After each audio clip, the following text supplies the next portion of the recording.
Good morning, and welcome to the Virginia Interfaith Center for Public Policy's live weekly broadcast. I'm Roberta Oster, the Communications Director. Our weekly program brings the expertise and perspective of Virginia's faith leaders, legislators, policy experts, public servants, and community activists. We focus on economic, racial, social, and environmental justice issues. We also share resources and opportunities for you to get involved in our work advancing social justice and helping our neighbors. Our program keeps you up to date and keeps our elected officials accountable. And this is an interactive broadcast. We encourage you to please ask questions on Facebook and Twitter live during the show. Today, we focus on a critical issue of voting during the pandemic. We have wonderful guest Jessica, who is the Deputy Commissioner for Elections for the Virginia Department of Elections. And we had scheduled Bishop Dwayne Royster of Faith in Action, but he had an emergency and cannot be with us today. We hope to have him on in the near future. I am pleased to introduce my colleague, Dora Muhammad, who is our moderator. Dora is the Congregation Engagement Director for the Virginia Interfaith Center for Public Policy. Jessica Bowman, Dora Muhammad, welcome to the broadcast, and I'm pleased to see you. And thank you.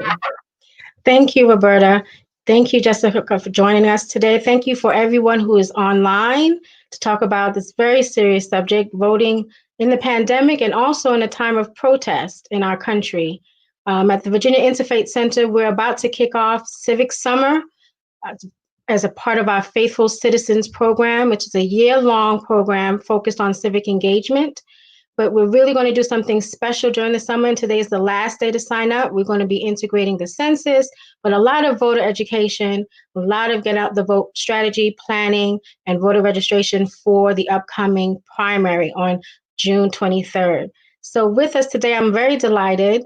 Jessica, if you can just talk about what your priority role is, the priority, your top priority in your role in the upcoming primary and also the general election. Sort of what do you have your hand in that is upfront? Sure. Thank you, Dora, and thank you so much for having me on this morning. Once again, I'm the Deputy Commissioner of the Virginia Department of Elections. We oversee the administration and uniformity of elections throughout the Commonwealth. The mission of the department, whether it is a primary, a general election, a special election, and whether 5 people are voting or 5 million people are voting, is always to have safe, fair, and secure elections. That is always our mission. That has not changed. COVID-19 has made that mission a bit more challenging, as it has made everyone's mission a bit more challenging. But that is really what we are focused on for the primary and for the general election, as we always are. And I look forward to discussing the details on how we accomplish those items. Yes. And so one of the things before we go into the questioning, I wanted to talk about, because it really was in response to the pandemic, one of the priorities for Virginia Interfaith Center and a lot of our advocacy partners is really encouraging people to vote by mail using the absentee ballot. So I just wanted to go through the different things because I have my absentee ballot here. So I wanted to take the time before mailing it in to actually show our audience sort of what you get. This is my first time voting by mail. So I was very, very impressed. So the first thing that you'll see when you open up your package is the instructions. There's instructions that outline sort of what literally you're supposed to read the instructions before you start voting. But they have things that you do, how you're supposed to mark it. And then there's a checklist that you have before you make sure you mail it off. So there's things that you do in a proper procedure, and we'll go through it. So in your ballot, it's actually sealed. So they say don't open it because there is a witness requirement. So you're not supposed to open your ballot until you have someone present that can witness you completing it, and they sign it as well. So on the back of the ballot, you'll see it is sealed. The back of the ballot is sealed. There you go. So the back of the ballot is sealed. And so I was very impressed with that. So they make sure you do not open it. After you open it and complete your ballot, there's a separate envelope that you actually complete a statement. And in the statement at the bottom, you sign it along with your witness. You put your ballot inside of this envelope, and then you put it back. They have a mailing envelope for you that contains a scan. It has your address, but then above it has a bar that's scanned and tracked, which is very unique for Virginia. So if you're hesitant about putting your ballot in the mail, they actually have a tracking scan, which is really, really helpful to ease you in voting by mail. So I just wanted to kind of run through that.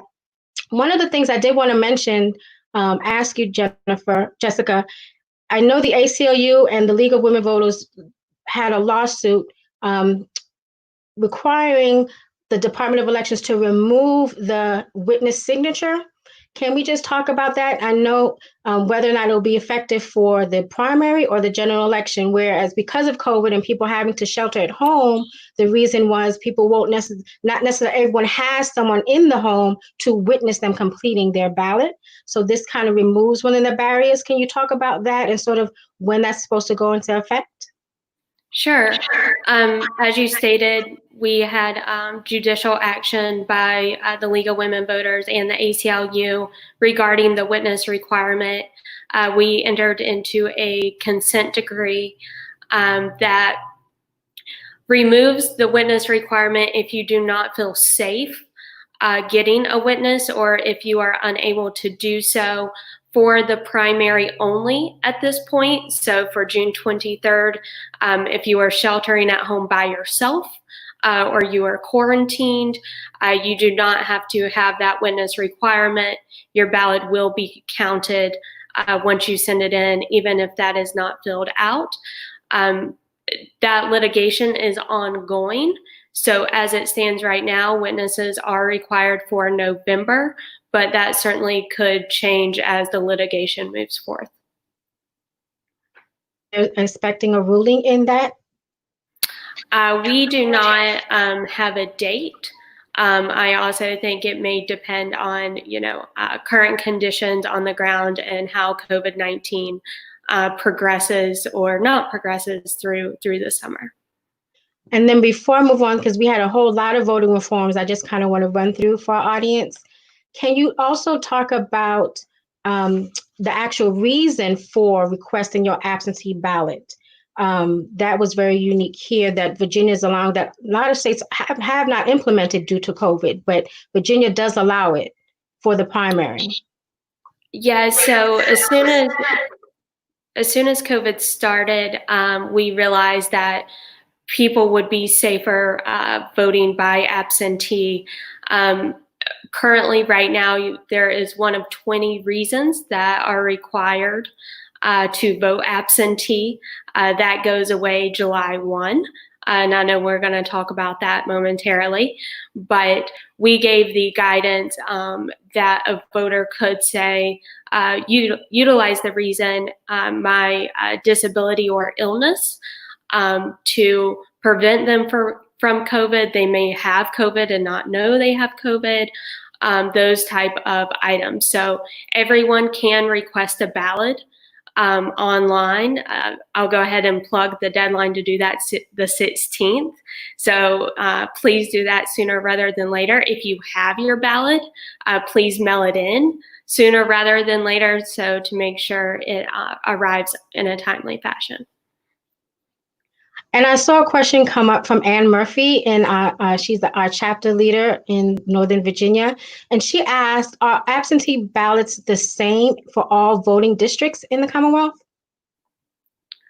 So what's on your ballot will differ, of course, about what congressional district you are in, for instance, et cetera. So what is on your ballot is different. Just like it would be voting in person, but requesting it is the same process for everyone.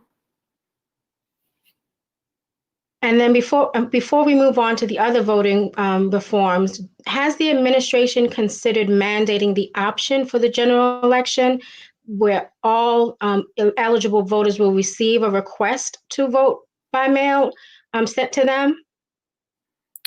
Like the applications. We are looking into options, whether it be applications or postcards that give that information. Some local governments have done that. They did that for their May municipal elections. So we are looking into that. It does cost quite a bit of money. So we're also looking at other ways to get that message out, whether it's through digital messaging, third-party groups like yourself, and providing outreach materials for you to have to spread to your constituents. Very good. So I wanted to talk about a few, and I had to write them down because there were so many, honestly. So excuse me for looking down. But this past General Assembly, our state legislators enacted quite sweeping voting reforms to make it easier to vote here in Virginia. One of the main things that I know that we discussed, that all of these will be effect not for the primaries, but for the general election. So I just wanted to make sure that if there's any clarity you want to bring on any of the things that I mentioned, Jessica, feel free to do so. But we have repealed the voter ID. So when you come to vote, when you present on-site voting, you no longer have to present your photo ID. There's same-day registration, so you can register to vote on election day and vote at the same time.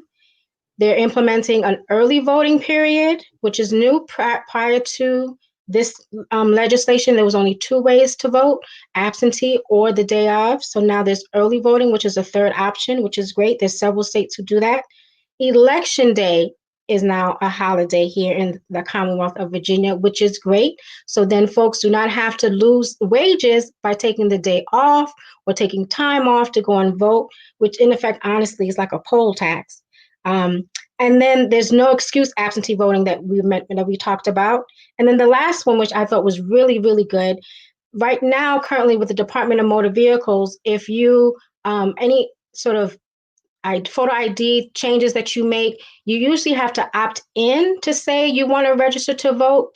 And so this new law is passed that says, actually, if you're doing any kind of transaction with the DMV with your photo ID, you are automatically registered to vote, as well as your address is automatically updated if you're moving and sort of you apply for a new license instead, unless you opt out. So it actually reverses the relationship with the DMV and voter registration, which is great. So is there any kind of thing out of all of those reforms that you want to sort of highlight that people may not understand the specifics of? Yeah, sure. So just 2 quick points. The same day voter registration, that does not go into effect until 2022. So that will not be in effect for November, and the regular voter registration deadlines will still be in effect. The second one about photo ID, when you do show up to a polling place, you will be asked to present a photo ID or something that proves your residency, such as a utility bill, a lease, etc. If you don't have a photo ID, if you have neither of those documents, you can sign an affidavit swearing you are who you say you are under penalty of law, and cast a regular ballot. The difference in that process is now if you show up without a photo ID, you vote a provisional ballot and then have to take action later to provide your photo ID in an effort for your vote to count. So you still will be asked for a photo ID. You should still take one to the polls or a residency document. However, we have expanded access for individuals who do not have those type of documents or may forget, etc., to be able to sign an affidavit and cast a regular ballot. So the voter has to, no longer has to take additional action. So just 2 minor clarifications. No, thank you. That's why you're here. Wonderful. And so I just sort of further along talking about reforms, a lot of people think that enacting those kinds of pieces of legislation actually weakens our electoral process and makes the system vulnerable and sort of like a lack of integrity. What is the position of the Department of Elections in terms of all this sort of this big voting reform package that was passed this year? Sure. So when Governor Northam took office 2 years ago, one of his top 10 goals was expanding access to voters, to the ballot box. And this type of legislation does exactly that. We do not believe it, affects the integrity of voting. There is very, very little voter fraud that occurs and election fraud that occurs. Once in a while, does it happen? Sure. But, we have laws about a lot of things and people choose to break those laws. Elections are no different. So expanding access to the ballot box has been a goal of this administration since taking office. Also, some of this is just modernization, right? So everyone voting in the same 12-hour period doesn't make a lot of sense. And we're one of the few states that still did that.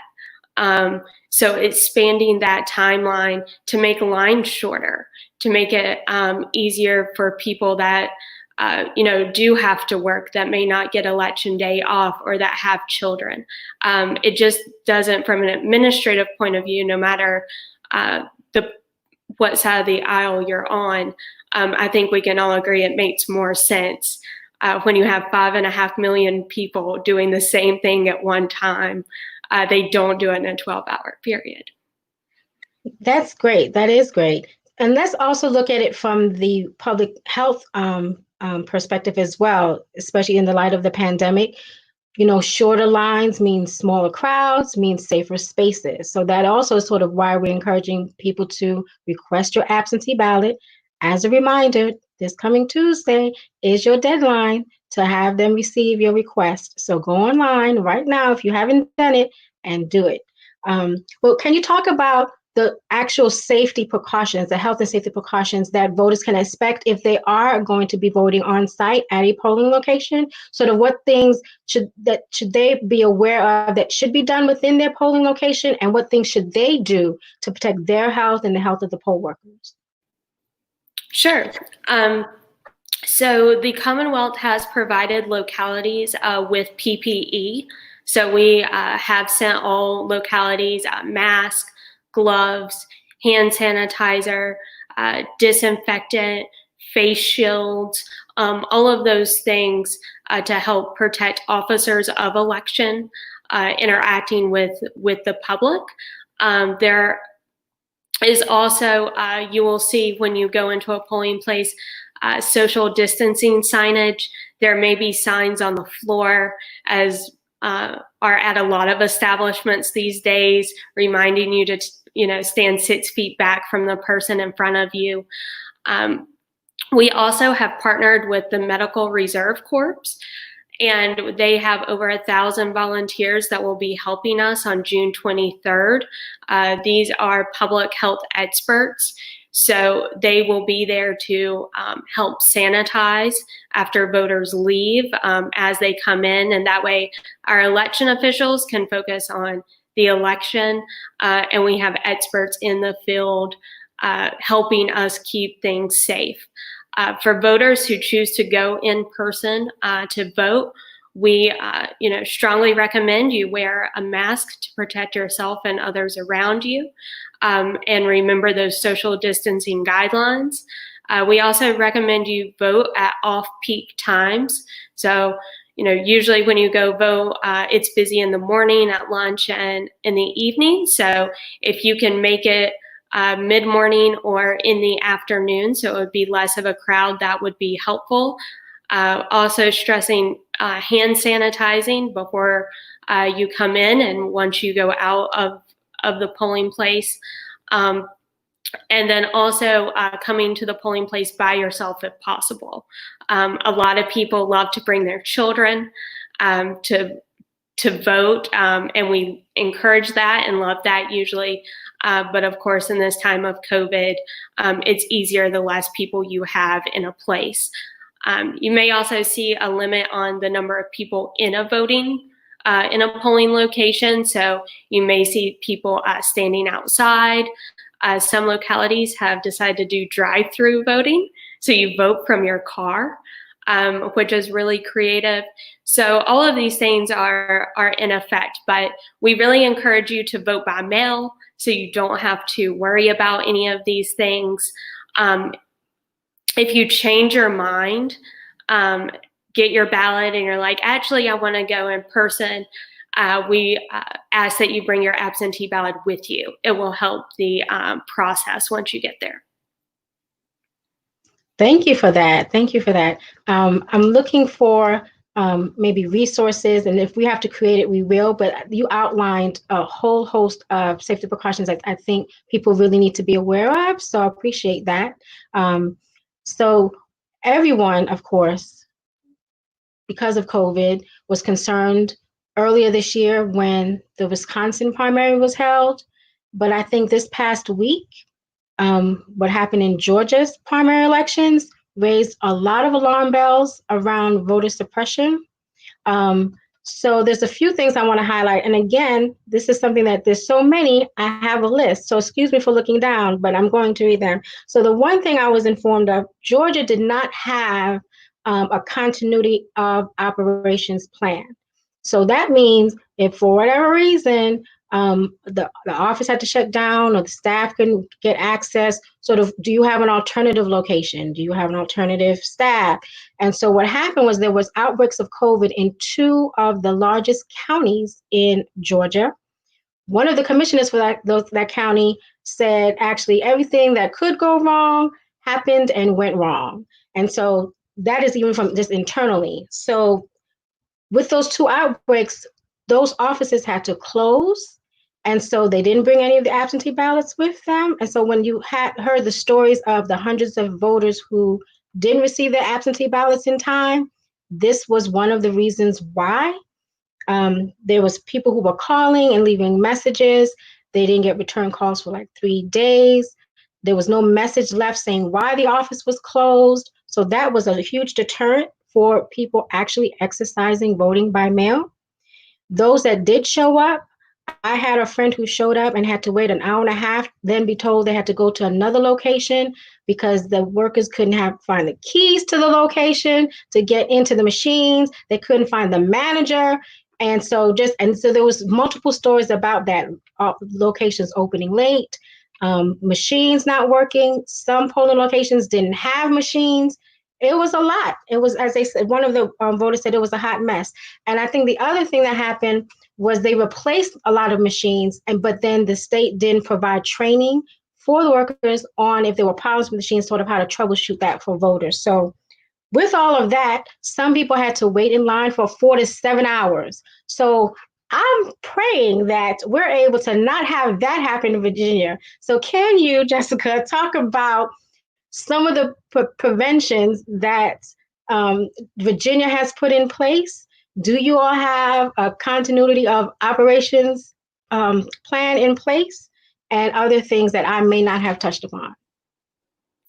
Sure. So those are all great questions. And of course, standing in line for 7 hours to vote is just heartbreaking in so many ways. So a couple of quick things about what we are doing, and some of which we have already done. The continuity of operations, we call it a COOP, C-O-O-P, and we have done that for years now. You never know what's going to happen on election day. We've had an earthquake in Virginia on election day. We've had bad weather on election day. You saw in Tennessee earlier this year, they had tornadoes the night before election day, right? So anything can go wrong. We are engaged with multiple agencies, federal and statewide, to plan if something goes wrong. Everyone from the Department of Homeland Security to the SCC, if there is a power outage at a polling place, we can have a utility provider prioritize that and get out there and turn the power back on. Road construction, all these things we plan and plan and plan for. So we have those meetings with all those agencies on a regular basis. We are in constant contact with them on election day. They get up with us at 5 a.m. and stick with us till we're done. So we are fortunate to have great partnerships that we have had for years to plan for, the perfect storm, so to speak. Hope for the best and prepare for the worst. I will say the second thing that really distinguishes Virginia from Georgia is that we vote on paper. Paper is tried and true, and if a machine doesn't work, if the power goes out, you can always get a piece of paper and an ink pen and allow people to vote. So that is something that happened years ago, and that we think was a great decision as before this administration. But voting on paper leaves a paper trail. It's audible, it's safe, it's secure. And so, with machines, a lot can go wrong. Also, I think something that I've heard from Georgia that happened is those touchscreen machines, they also had to sanitize them, right? You would want them sanitized in light of COVID. And you would have to wait 5 minutes, right? Like COVID, things germs don't die in an instant. So if you think about that, even if things, you had all the election officials in the world, sanitizing something and waiting 5 minutes before the next person can go in is just inherently going to cause problems. And, is that anyone's fault? I'm not sure. But, things like that, we are not having to worry about in the Commonwealth. I will say election officials, it has been a challenge. If you think about when you go vote in person, most of those election officials are in the vulnerable population as far as age goes. So we have had a great recruiting effort from the administration to state employees, from college presidents to college students and college professors, even high school students that are 18 or can serve as pages to help set up. So we've really had a valiant effort to make sure we have enough staff for our polling places. I would also encourage people, if they want to get involved for the November election, we can always use more. And you can find out more information on our website. Thank you. And that actually is one of the things we encourage as part of our Faithful Citizens program. We do have information about that. And one thing before we go, I wanted to ask you, so in preparing for our civic summer, we're going to be doing some phone banking in some of the low voter turnout precincts in Virginia. And in looking at that data, I saw literally it was like 10,000 like precincts, like they had 10,000 or more voters who were set to be removed because they hadn't voted in the past 4 elections.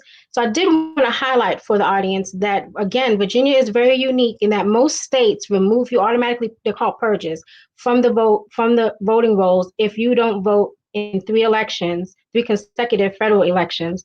They'll remove you if you don't vote in the 4th election. And in Virginia, I believe it's the 5th election. Is that correct? Yeah, so we do try to give voters as many chances as possible before we remove them from the rolls. They get notifications in the mail, but we also work with USPS when people move to try to get some of that data, and along with data sharing with other states. But some people only participate in presidential years. Even though, I always say all politics is local, but, there are those people who choose to do so. So we always recommend that you go online and check your voter registration to make sure it's up to date, to make sure you know where your polling location is, because it could have moved, and to make sure everything is there. If it's not, of course, you can register to vote. But if you haven't voted since 2016, we would definitely recommend you do so. Thank you. And with that is sort of the big plug to get out to vote. So check you heard it from Jessica, check your polling location, make sure you're active, request your absentee ballot, and get out and vote. Are there any last thoughts that you want to share, Jessica, to encourage people to get out the vote before we close? I would just like to thank you and thank Virginia Interfaith Center for having me here today. Once again, if you have your ballot, please mail it in soon, or you can drop it off at your registrar's office. If you have not requested one, go right now and do that. USPS can take some time these days, especially with COVID. So the sooner you get it done, the better. Thank you again. Thank you so much, Jessica. And so before we leave, I want to give one last plug for our Civic Summer. This is the last day. We do still have a few spots available on our regional teams. We have 5 teams for the regions across the Commonwealth. Definitely as congregations, you still can sign up as well. But before we go, I have a personal thought regarding the right to vote. So this is the 150th year of the ratification of the 15th Amendment, which gave the right to vote to Black men. Black women were left out of that equation. And so we became part of the suffrage movement for the 19th Amendment, which gave the women the right to vote in this country. And that was passed 50 years later in 1920. But in between those 50 years, Black women faced the difficult challenge of advocating for the ratification of the 15th Amendment, even though it didn't apply to us, but then also having to be asked to work towards advocating for the ratification of the 19th Amendment while being excluded from a lot of the white suffragist meetings and conferences. And so we established as Black women our own clubs to advocate in between this space.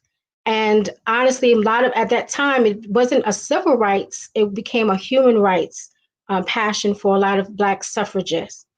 And I just believe that our vote holds a power. Otherwise, there wouldn't have been such a deliberate, prolonged determination to suppress it. And I also think that in the current climate, when we're examining racial justice, that the fight for the right to vote reveals the most uniquely vulnerable intersection that Black women inhabit. We are the cornerstone of achieving racial equity in this country. And so before I go, I wanted to quote one of our Black suffragists of that time, Mary Church Terrell. She said, "Surely nowhere in the world do oppression and persecution based solely on the color of the skin appear more hateful and hideous than in the capital of the United States. Because the chasm between the principles upon which this government was founded, in which it still professes to believe, and those which are daily practiced under the protection of the flag, yawn so wide and deep." I want us to reflect on that. In those words, let us not make our vote fall into that chasm. Please, I encourage you, get out and vote. Thank you. As always, stay informed, stay inspired, and stay connected. Have a good day. Thank you, Jessica.